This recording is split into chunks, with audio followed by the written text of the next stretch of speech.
오늘 저는 여러분에게 여러분의 인생에서 가장 중요한 질문을 하나 드릴 겁니다. 그래서 제가 이 질문을 드릴 때 여러분 마음속으로 꼭 스스로 잘 대답을 한번 해보셨으면 좋겠습니다. 이 질문은 이렇습니다. 여러분이 오늘 밤 죽는다면 여러분은 천국에 갈 수 있다고 확신하십니까? 여러분이 오늘 죽는다면 여러분 천국에 갈 수 있습니까?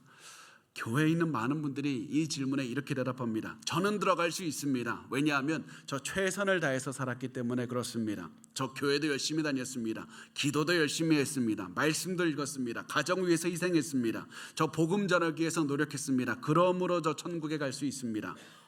만약에 여러분이 이렇게 대답하신다면 여러분은 구원에 대해서 오해하고 있는 겁니다. 천국은 예수 그리스도를 믿는 믿음으로 가는 것이지 내가 최선을 다해서 살았다고 갈 수 있는 곳이 아닙니다. 내가 기도 열심히 했다고, 내가 예배 열심히 드렸다고, 봉사 많이 했다고, 가족 위해서 희생했다고 갈 수 있는 곳은 아닙니다. 다시 질문하겠습니다. 여러분, 오늘 밤에 죽는다면 천국에 갈 수 있다고 확신하십니까? 이 질문에 아멘이라고 대답하신 분들 중에는 이런 마음으로 대답하신 분들도 있을 수 있습니다. 저는 예수님을 믿고 예수님 뜻대로 살려고 노력했습니다.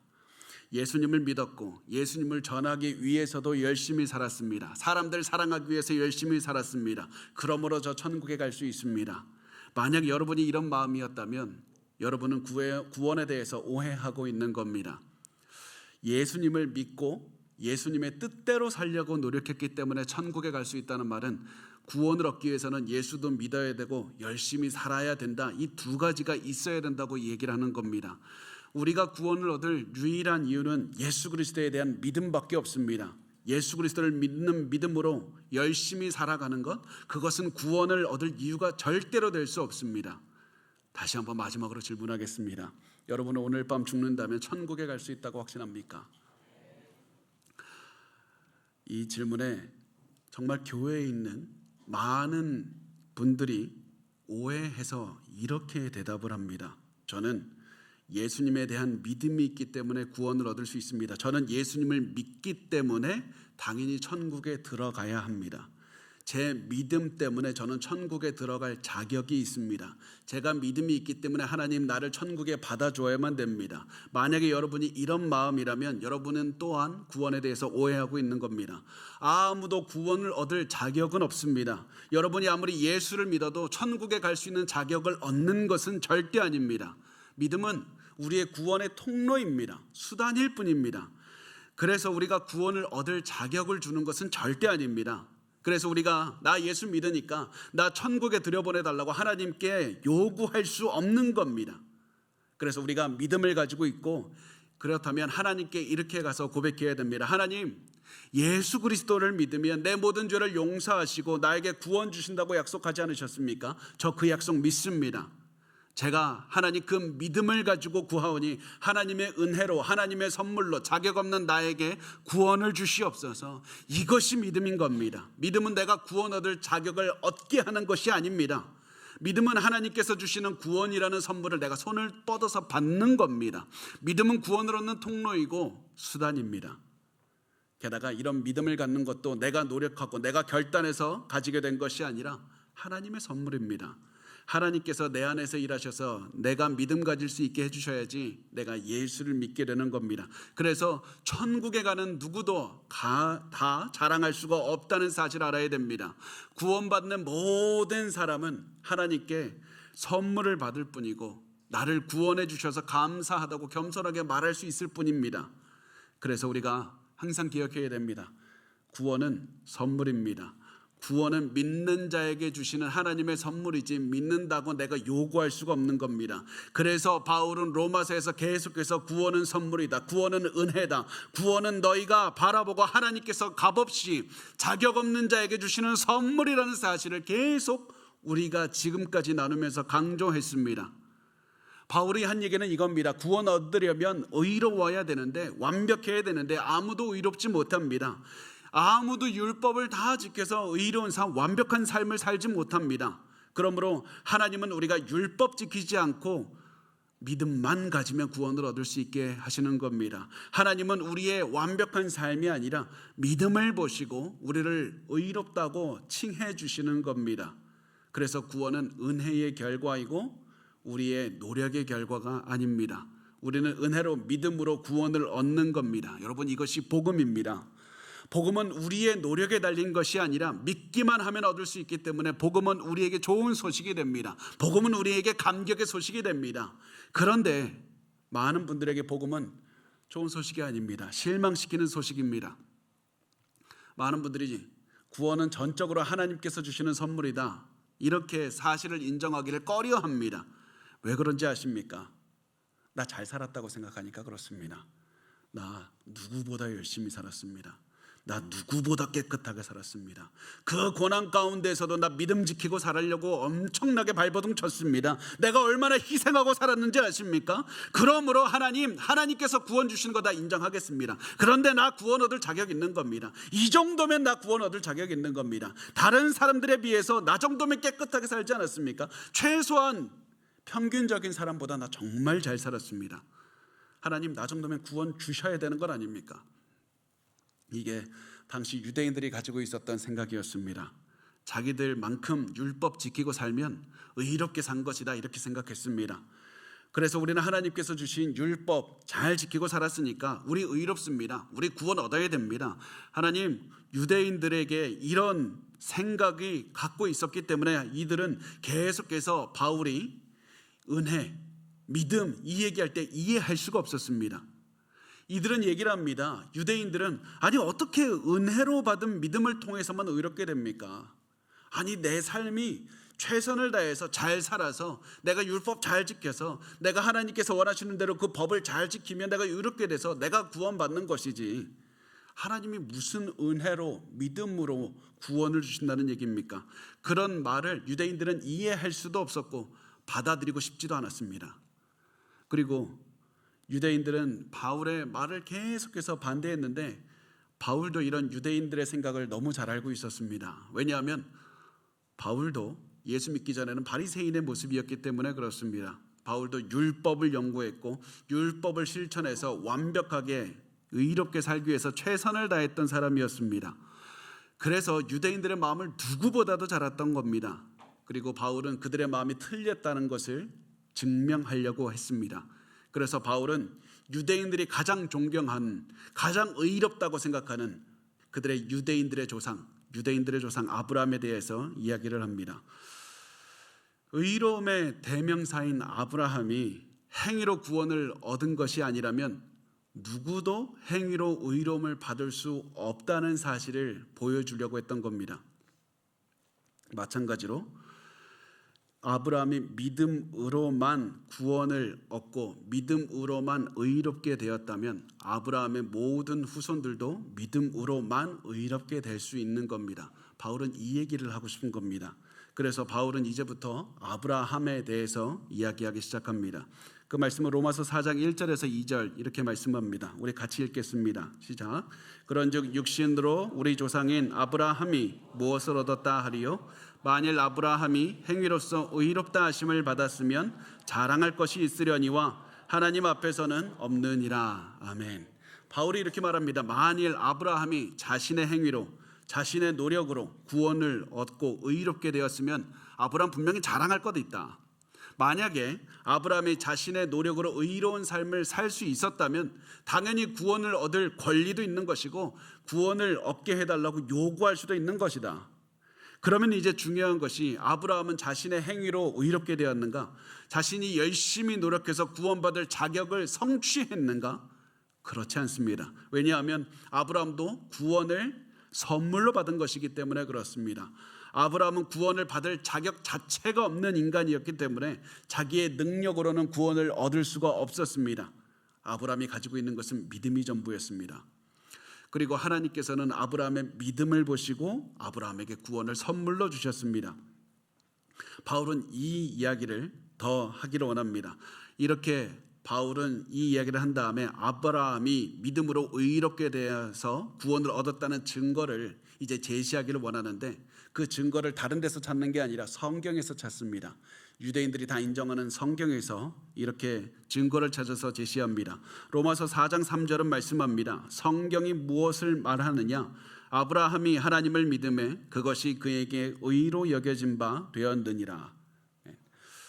바울은 이 말씀에서 창세기 15장 6절을 인용하는데 이 말씀의 배경은 이렇습니다. 우리가 잘 알다시피 아브라함은 원래부터 하나님을 섬기던 사람이 아니었습니다. 우상 숭배자였습니다.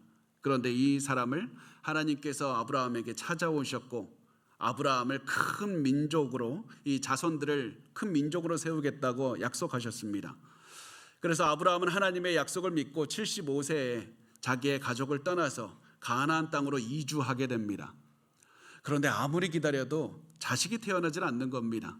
그래서 아브라함과 사레가 계속 기다리고 있었는데 기다리면 기다릴수록 나이는 많아집니다.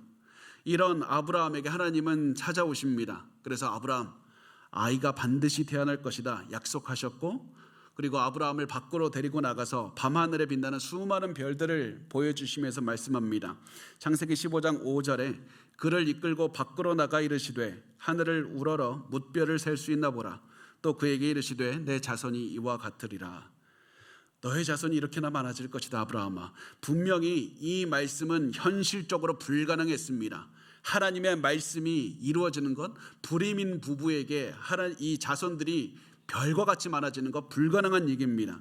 그런데 아브라함은 하나님의 약속을 이룰 수 있는 능력이 있다. 그것을 믿었고 하나님께서는 약속을 이루시는 분이다. 하나님의 성품을 믿었습니다. 하나님을 믿었습니다. 이렇게 아브라함이 하나님을 믿었더니 하나님께서는 아브라함을 보시고 이렇게 말씀을 합니다. 창세기 15장 6절에 아브라함이 여호와를 믿으니 여호와께서 이를 그의 의로 여기시고, 하나님은 아브라함의 믿음을 보시고 아브라함을 의롭다고 여겨주셨습니다. 아브라함을 의롭다고 여겨주셨다는 말이 어떤 의미냐면 아브라함은 의롭지 않았습니다. 의로운 사람처럼 대해주셨다는 의미입니다. 비록 아브라함은 죄를 많이 지었습니다. 그렇지만 아브라함이 완벽한 인생을 살았다고 인정해 주시는 겁니다. 비록 아브라함이 많은 죄를 지어서 심판을 받는 게 마땅한 인생이었지만 하나님께서는 아브라함을 의롭다고 해주시고 구원해 주셨다는 겁니다. 아브라함을 의롭게 여기신 이유가 여기에 성경에 써 있는데 이렇게 말씀합니다. 아브라함이 여호와를 믿으니 여호와께서 이를 그의 의로 여기시고, 아브라함에게 믿음이 있었기 때문에 하나님은 아브라함을 의롭게 여겨주셨습니다. 아브라함의 믿음을 보시고 하나님은 아브라함이 구원을 얻기에 필요한 모든 조건 너 다 충족했다. 너 완벽한 인생을 산 것처럼 인정해 준다는 겁니다. 의롭지도 않았고 완벽하지도 않았지만 하나님은 아브라함을 의로운 사람인 것처럼 대해 주셨다는 겁니다. 여러분, 이게 복음입니다. 이게 복음입니다. 아브라함은 유대인들이 제시할 수 있는 최고의 사람이었습니다. 그런데 이 사람조차 자기의 힘으로 구원을 얻지 못한다는 겁니다. 그래서 하나님께서는 아무도 구원을 얻지 못하기 때문에 믿음으로 구원을 얻게 하신 겁니다. 하나님이 주시는 선물로만 구원을 얻게 하신 겁니다. 믿기만 하면 구원을 얻게 하셨고 자신의 행동을 통해서가 아니라 믿음을 통해서 구원을 얻게 하셨습니다. 그런데 우리는 자꾸 복음을 거부합니다. 머리로는 하나님께서 주시는 선물이 바로 구원이다, 이것을 알고 있지만 자꾸 내가 구원받을 만하니까 구원을 얻었다고 말합니다. 하나님, 내가 회개했습니다. 내가 예수 믿었습니다. 내가 결단했습니다. 내가 믿음 유지했습니다. 내가 했습니다. 그래서 하나님께서는 믿음을 주셔서 구원을 주시지만 그거 내가 믿었기 때문에 구원받았다고 자꾸 우리 이렇게 얘기를 합니다.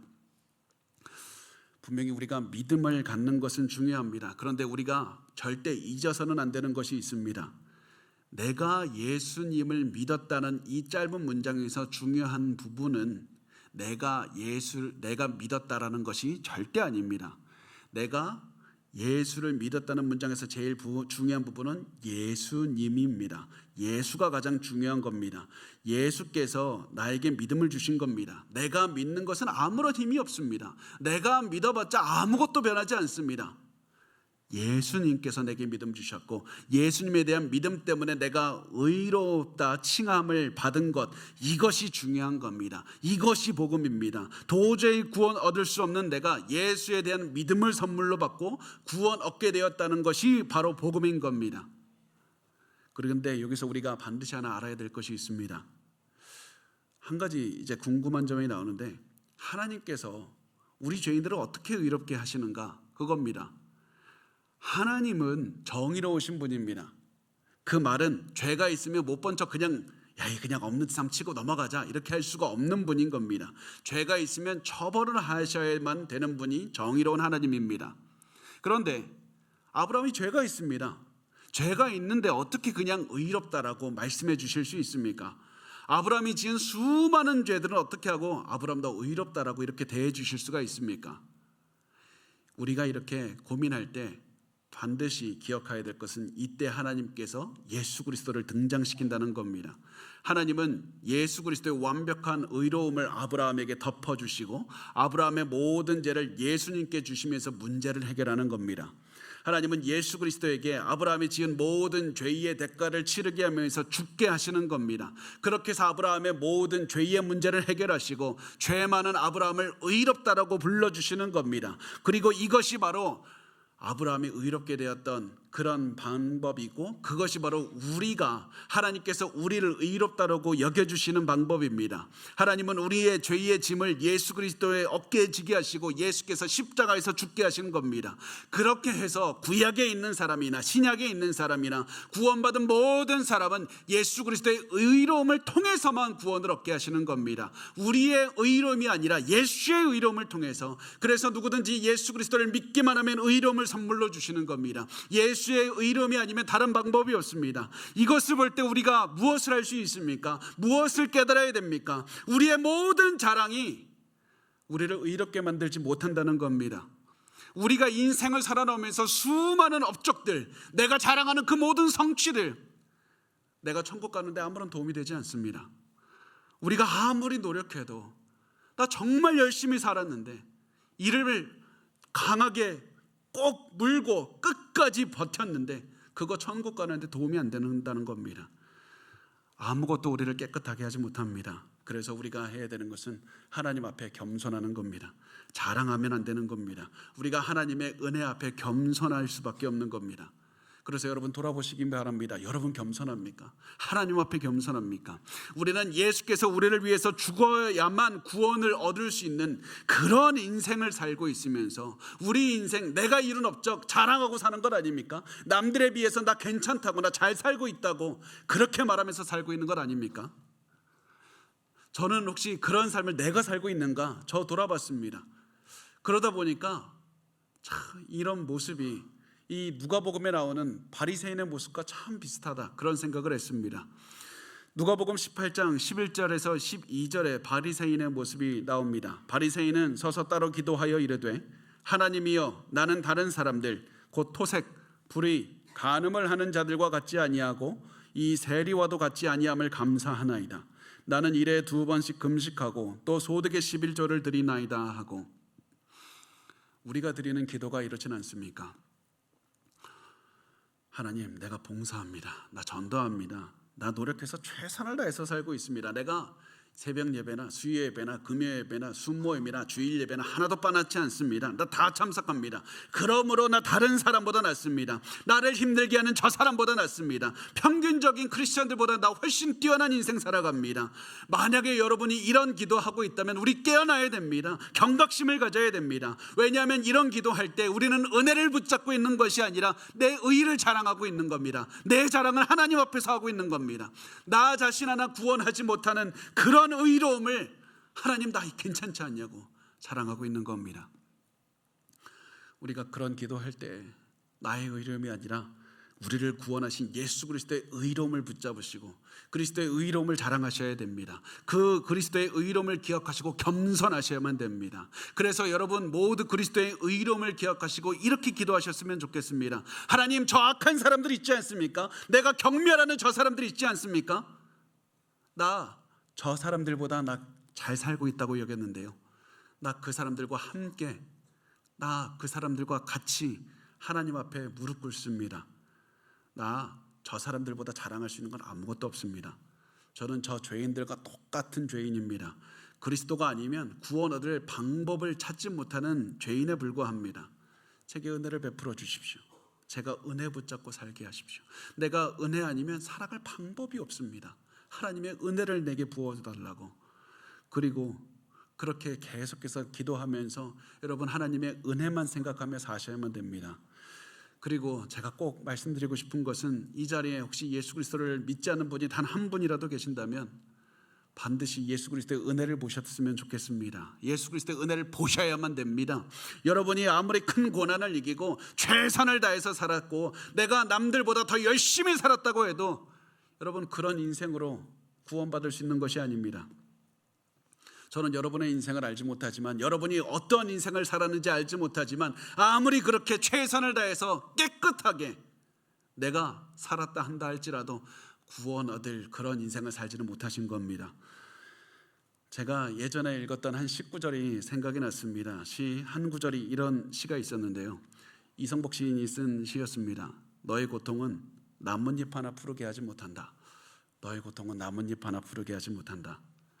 우리가 지금까지 살아온 거 참 대단해 보일 수 있습니다. 엄청난 것 같아도 우리의 고통, 우리의 노력, 우리의 핏방울 하나 그것들은 나뭇잎 하나 푸르게 하지 못하는 겁니다. 여러분의 고난과 슬픔은 이 세상에 있는 아주 작은 것도 바꿀 수 없는 그런 작은 겁니다. 그래서 여러분이 지금 해야 되는 것은 하나님 앞에서 나 괜찮게 살았다고 내 인생 인정해달라고 얘기하는 것이 아니라 겸손하게 그리스도를 의지하는 것밖에 없습니다. 나 할 수 없습니다. 나 인생은 파산했습니다. 내가 다른 데서 도움을 구할 수가 없습니다. 나 예수 그리스도의 의로움만 의지합니다. 이러면서 겸손하게 나오셔야만 됩니다. 그리스도의 은혜를 의지하시고 구원을 공짜로 얻으시면 되는 겁니다. 그리스도의 구원을 공짜로 나눠주시는 그 공짜로 나눠주시는 하나님 예수 그리스도를 의지하고 살아셔야만 됩니다. 바울은 우리가 은혜로 구원 얻었다, 은혜로 구원 얻었다, 공짜로 얻었다 이 사실을 더 강조하고 싶었습니다. 그래서 바울은 우리가 일상 속에서 흔히 겪는 일을 예로 들면서 하나님의 은혜를 설명을 합니다. 로마서 4장 4절에서 5절은 이렇게 말씀을 합니다. 우리 같이 읽겠습니다. 시작. 일하는 자에게는 그 삭시 은혜로 여겨지지 아니하고 보수로 여겨지거니와 일을 아니할지라도 경건하지 아니한 자를 의롭다 하시는 이를 믿는 자에게는 그의 믿음을 의로 여기시나니. 아멘. 우리가 일을 하면 노동의 대가로 돈을 받을 수 있는 권리가 생깁니다. 그래서 일을 해서 고용주에게 임금을 받으면 그 돈은 당연히 받아야 되는 돈이지 고용주가 나에게 선물로 준 게 절대 아닙니다. 내가 받을 권리가 있는 돈을 받은 겁니다. 그런데 내가 일하지 않고 그 돈을 받으면 이건 노동의 대가가 아니라 은혜의 증거인 겁니다. 임금을 받을 자격도 없는 사람에게 고용주가 선물을 준 겁니다. 바울은 이것을 가리키면서 은혜라고 말을 하는 겁니다. 우리가 믿음을 가졌더니 의롭게 여겨주시는 하나님의 선물을 받은 것이다. 우리가 아무리 열심히 살아도 하나님은 우리에게 구원해 주실 의무가 없는 분이다. 우리가 아무리 열심히 믿어도 우리는 그런 구원받을 자격이 없는 사람이다. 그런데 하나님께서 우리에게 선물을 주셨다. 하나님께서 우리에게 은혜를 베풀어 주셨다. 그 은혜를 생각하고 기뻐하라, 감사하라, 감탄하라, 이렇게 얘기를 하고 있는 겁니다. 그러면서 바울은 너무나도 놀라운 얘기를 합니다. 그게 뭐냐면 하나님이 하시는 일이 무엇이냐? 경건하지 않은 자를 의롭다 하신다. 경건하지 않은 자를 의롭다 하시는 겁니다. 이게 놀라운 이유가 뭐냐면 상식적이지 않기 때문에 그렇습니다. 우리의 상식이 뭡니까? 경건하지 않은 자는 심판받는 겁니다. 경건하지 않은 자는 내쳐지는 겁니다. 버리는 겁니다. 이런 사람은 하나님께서 의롭다고 하시면 절대 안 됩니다. 그런데 하나님이 하시는 일이 무엇입니까? 경건하지 않은 자, 그런 자들을 의롭다고 해주신다는 겁니다. 왜 이렇게 합니까? 악한 자를 왜 처벌하지 않습니까? 그 이유는 어떠한 사람도, 세상 모든 사람 다 경건하지 않기 때문에 그렇습니다. 어떠한 사람도 의롭지 않기 때문에 그렇습니다. 그런데 하나님께서는 이런 의로운 사람들을 처벌하기를 원치 않으셨습니다. 불쌍히 여겨주셨습니다. 그래서 죄인들을 부르기 위해서 예수 그리스도의 의로움을 죄인들에게 덮어주시고 죄인들의 죄를 의로운 예수 그리스도께 주셨습니다. 그래서 우리가 이것을 보면서 해야 되는 것은 감탄밖에 없고 감사밖에 없고 찬양하는 것밖에 없는 겁니다. 하나님께서 죄인들을 구해주셨다. 하나님께서 죄인 중에 괴수를 구해주셨다. 그게 나다. 그게 나다. 하나님 구해주셔서 감사하다고 여러분 이 마음을 가지고 사셔야만 됩니다. 여러분, 그리고 우리가 이것을 보고 한 가지 결단하셔야만 됩니다. 하나님께서 죄인을 구해주신 것을 보고 결단하셔야 됩니다. 그것이 무엇이냐면 우리는 절대 종교인이 돼서는 안 된다는 겁니다. 하나님은 종교인이 되는 것을 원치 않으십니다. 너무나도 싫어합니다. 종교가 무엇입니까? 경건한 자를 경건하다고 하고 의롭지 못하는 자들을 처단하는 것이 종교입니다. 너가 경건하지 못하니까 더욱더 열심히 해서 구원받을 자격을 갖추라. 더 열심히 해라. 너가 하나님께 열심히 섬기면 하나님께서 그 대가로 너에게 구원이라는 것을 줄 것이다. 이게 종교인의 삶입니다. 하나님께서는 그런데 종교인들의 삶을 너무나도 싫다고 말씀합니다. 나는 종교인들이 열심히 최선을 다해서 드리는 제사 나 너무 싫어한다. 말라기서에서 말씀합니다. 온갖 종교인들이 와서 열심으로 드리는 예배는 하나님이 싫어하시는 예배입니다. 하나님은 종교인들의 구원을 얻기 위해서 내가 성취하기 위해서 드리는 예배가 아니라 하나님과 친밀한 관계를 원하시는 겁니다. 하나님께서는 예수 그리스도를 보고 그 은혜를 생각하고 너의 마음을 달라고, 나와 관계를 맺자고, 내 마음을 너에게 주니까 너는 나에게 너의 마음을 달라고 말씀을 하시는 겁니다. 여러분, 이 하나님의 마음을 이해하셨으면 좋겠습니다. 어떤 목사님께서 기도하시는 중에 갑자기 마음속에 한 가지 그림이 그려졌다고 합니다. 너무나도 명확한 그림이었는데 자기 딸이, 자신의 사랑하는 딸이 십자가에 매달려서 아빠 좀 제발 좀 도와달라고, 아빠 제발 좀 도와달라고 소리치는 생각이 들어서 갑자기 너무나도 놀라서 기도해서 눈을 번쩍 띄었다고 합니다. 내 사랑하는 딸이 십자가에서 매달리는 생각만 해도 이렇게 가슴이 아프고 눈물이 나는데, 하나님은 예수 그리스도께서 십자가에 달리셨을 때 얼마나 아프셨을까? 하나님이 이렇게 예수 그리스도께서 고난당하도록 그렇게 할 때까지 나를 구하시기를 원하셨다. 하나님 나를 이렇게 사랑하신다. 이 사실을 깨달았다는 겁니다. 하나님은 독생자 예수 그리스도를 주시면서까지 우리를 구하셨습니다. 그렇게 하신 이유는 우리에게 종교인의 모습을 보기를 원해서가 아닙니다. 우리에게 거래하자고, 너가 열심히 살면 내가 복 주겠다고, 이런 것이 아닙니다. 하나님께 다 주셨습니다. 그러니 너의 마음을 다오, 너의 전부를 다오, 하나님께 너의 모든 것을 달라고. 그래서 우리가 하나님 앞에 보여야 되는 반응은, 하나님 우리를 위해서 이렇게까지 하셨습니까? 기뻐하면서 은혜를 보고 감탄하면서 하나님을 찬양하고 살아가는 겁니다. 은혜를 붙잡고 살아가는 겁니다. 은혜를 간직하며 감사하며 살아가는 겁니다. 이것이 우리가 살아가야 되는 삶의 모습입니다. 지금까지 바울이 이스라엘이 제시할 수 있는 가장 의로운 사람에 대해서 이야기를 했습니다.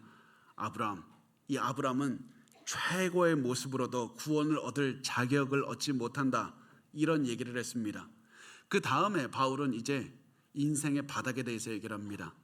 하나님은 다윗에 대해서 이제 얘기를 하는데, 하나님께서 다윗의 죄를 용서해 주신 그 모습에 대해서 얘기를 합니다. 다윗이 저지른 끔찍한 죄까지도 하나님께서 용서해 주셨다는 사실을 보여주는 겁니다. 왜 이렇게 가장 최고의 모습과 최악의 모습을 보여줍니까? 우리의 최고의 모습이 우리를 구할 수 없었듯이, 우리를 구원할 수 없었듯이, 우리의 최악의 모습도 우리를 하나님의 은혜에서 떨어뜨리지 못한다는 것을 보여주고 싶었기 때문에 그렇습니다.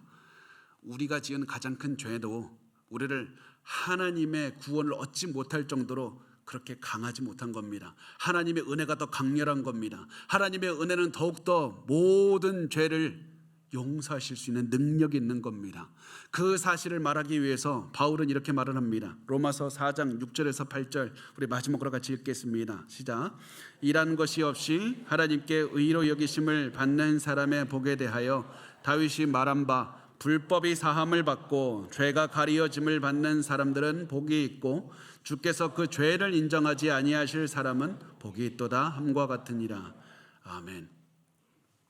다윗은 정말 위대한 사람이었습니다. 다윗은 골리앗을 무찔렀습니다. 위대한 장수였습니다. 동시에 많은 시도지였습니다. 악기도 잘 다루었습니다. 훌륭하게 나라를 다스리는 위대한 왕이었습니다. 최고의 왕이었습니다. 이스라엘 사람들의 모든 존경을 받았습니다. 이런 다윗도 경건하지 못했습니다. 엄청난 죄를 지었습니다. 웬만하면 안 지을 그런 인생의 밑바닥들이 지을 만한 이런 죄를 다윗이 지었습니다. 어떤 죄입니까? 자신에게 가장 충실한 부하의 아내를 보고 음탕한 마음을 품고 성폭행을 했습니다. 그리고 그 죄를 덮기 위해서 자신의 가장 충실한 부하 그 우리아를 죽인 겁니다. 다윗은 야비한 죄를 지었습니다. 이런 악한 죄를 지었습니다. 그리고 그 죄를 가만히 숨기고 있다가 나단 선지자가 와서 다윗의 죄를 언급했을 때 다윗은 그때 자신의 죄를 인정하고 회개합니다. 아무리 다윗이 자신의 죄를 회개했어도 이런 다윗의 죄는 용서받아서는 안 되는 죄입니다. 처벌받아야 됩니다. 당장에 죽는 게 당연한 죄입니다. 그래서 다윗도 이 사실을 알고 나 하나님 앞에 의롭다고 인정을 받을 자격이 없는 인간입니다. 하나님, 근데 내가 할 수 있는 게 없습니다. 회개합니다. 용서해 달라고 회개했더니 놀라운 일이 일어납니다. 하나님께서 용서해 주신 겁니다. 자신의 죄를 덮어주신 겁니다. 그래서 그 용서를 체험한 다윗은 놀랄 수밖에 없었습니다. 감격할 수밖에 없었습니다. 그런 마음으로 쓴 시가 시편 32편인데 바울은 오늘 본문에서 시편 32편을 인용하면서 이렇게 말을 합니다. 복 있는 사람이 누구냐? 일한 것이 없이 하나님께 의로 여기심을 받는 사람이다. 복 있는 사람은 일한 것이 하나도 없는데 하나님께 의로 여기심을 받는 사람이다. 다윗이 의롭게 여김을 받을 수 있는 이유 아무것도 없었습니다. 그런데 하나님은 공짜로 은혜로 다윗의 죄를 용서해 주셨습니다. 값없이 용서해 주셨습니다. 모든 죄를 예수님께 감당하게 하셨고 예수님의 의로움을 다윗에게 주셔서 용서해 주시는 겁니다. 다윗이 하나님을 믿기만 했더니 하나님은 다윗의 믿음을 보시고 의롭다고 말씀해 주신 겁니다. 이것이 다윗에게 엄청난 소식이었습니다. 기쁜 소식이었습니다. 왜냐하면 그동안에 다윗이 지고 있던 죄의 짐에서 자유롭게 해주셨기 때문에 그렇습니다. 끔찍한 성폭행과 살인, 이 죄의 죄책감에서 자유롭게 해주셨습니다. 물론 이 말은 다윗이 앞으로 죽을 때까지 이 죄를 그냥 잊고 살았다 이런 의미가 아닙니다. 다윗은 이 죄를 평생 잊지 못했을 겁니다. 그 죄를 생각할 때마다 가슴이 아팠을 겁니다. 그런데 그 죄의 무게에 눌려서 살지 않을 수 있었습니다. 죄를 지은 과거가 자신을 파멸시키는 짐이 아니라 하나님 앞에 겸손하게 살게 하는 힘이 되었던 겁니다. 왜냐하면 하나님의 용서를 받았기 때문에 그렇습니다. 하나님의 용서를 체험하게 해서 하나님의 은혜를 감격하고 감사하는 인생을 살게 되었던 겁니다. 이런 나까지도 의롭다고 해주시는 하나님의 은혜를 감격하며 그런 은혜를 체험하며 살아갈 수가 있었습니다. 여러분, 이것이 여러분의 모습은 아닙니까? 우리가 다윗처럼 살인, 성폭행 그런 거 안 했을 것입니다. 그런데 그 정도 죄는 아니더라도 우리 과거에 지은 죄의 짐 다 하나씩 가슴에 품고 살아가고 있지 않습니까? 지우고 싶은데 아무리 열심히 해도 지워지지 않는 죄의 짐, 실패의 짐들이 우리 가슴 가운데 하나씩 있지 않습니까?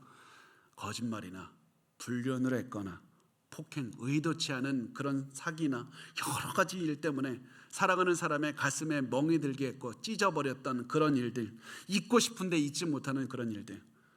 또 많은 여자분들이 고백하는 걸 듣습니다. 낙태의 짐, 평생 가지고 살아가는 분들을 보게 됩니다.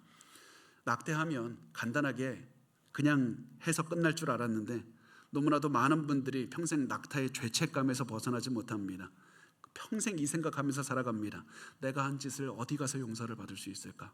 누가 나를 용서해 주나? 누구에게 가서 용서를 구해야 되나? 계속해서 가슴을 치면서 돌아다니는데 답을 찾지를 못합니다. 왜냐하면 용서를 구할 곳이 없기 때문에 그렇습니다. 그리고 진정한 용서는 하나님께로부터 받을 수 있다는 사실을 깨달을 때 그때 우리의 삶이 변하는 겁니다. 우리 때문에 피해 받은 사람에게 찾아가서 용서하는 거 중요합니다. 그렇지만 하나님께 용서받지 못하면 우리의 마음의 죄책감을 벗어나지 못하는 겁니다. 하나님이 용서해 주시고 의롭게 해주시는 은혜를 체험하지 못하면 평생 죄에 눌려서 살아가는 겁니다. 그 용서를 다윗이 체험했습니다. 다윗은 이런 엄청난 죄를 지은 다음에 그 죄를 덮기 위해서 아무리 노력해도 죄책감이 사라지질 않았습니다. 그런데 하나님께서 다윗을 죄의 짐에서 자유롭게 해주셨습니다. 하나님께서는 죄를 덮으셨고 우리에게 그 죄를 이 다윗에게서부터 멀리 하셔서 다시는 그 죄를 기억하지 않으시는 겁니다. 이것이 은혜이고 이것이 복음입니다. 여러분, 나중에 예수님께서 재림하시고 우리가 심판대 앞에 섰을 때 예수님은 우리가 지은 죄 하나도 기억하지 않으실 겁니다. 왜냐하면 용서받았기 때문에 그렇습니다. 우리가 모든 지은 죄를 용서받았기 때문에 그렇습니다. 우리가 죄를 지었다는 기록조차도 지워버리시는 분이 하나님입니다. 여러분, 어떤 분들은 재림하신 예수님 앞에 서기를 두려워하는 분들이 있습니다. 너 왜 이렇게 살았냐고, 너 왜 이렇게 죄를 짓고 살았냐고, 너 왜 이렇게 사람들의 가슴을 아프게 하고 살았냐고 꾸중 들을까 봐 두려워하는 분들이 있습니다. 내가 과거에 했던 일, 나 정말 그 일 잊어버리고 싶은데 도저히 기억이 잊어버리지가 않아서 너무 힘든 그 일, 예수님 나에게 말씀하시면 어떡하지? 그런데 여러분, 우리가 반드시 기억하셔야만 됩니다. 여러분, 예수님은 여러분의 잘못을 기억하지 않으실 겁니다. 나 다 잊었다고, 너의 잘못한 기억조차 다 지워서 이제는 없다고 말씀하실 겁니다. 그리고 너무 감사한 것은 너무나 영광스럽게도 우리가 잘한 것들만 기억해 주시고 우리에게 상을 베풀어 주실 겁니다. 그리스도의 의로움을 믿는 우리에게 다시는 죄를 묻지 않으실 것이고 하나님 앞에서 용서받은 사람으로 계속해서 살아가게 하시고 우리를 예수답게 그렇게 살아가게 하실 겁니다. 여러분, 이제 그러면 의로움을 힘입고 살아가는 우리 이제 어떻게 살아가야만 됩니까? 우리가 예수 그리스도의 은혜를 붙잡고 살아가는 우리 어떻게 살아가야 됩니까? 저 사실 오늘 말씀을 준비하면서 계속 이 찬양이 머리에서 계속 떠올랐습니다. 의지하고 순종하는 길은 예수 안에 즐겁고 복된 길이로다. 먼저 예수 그리스도를 의지한 다음에 예수 그리스도를 믿는 믿음을 가진 다음에 순종하는 길, 그리스도를 따르면 되는 겁니다. 그러면 하나님께서 너무나도 감사하게도 우리에게 즐겁고 복된 길을 걷게 해주시는 겁니다. 이것이 은혜입니다.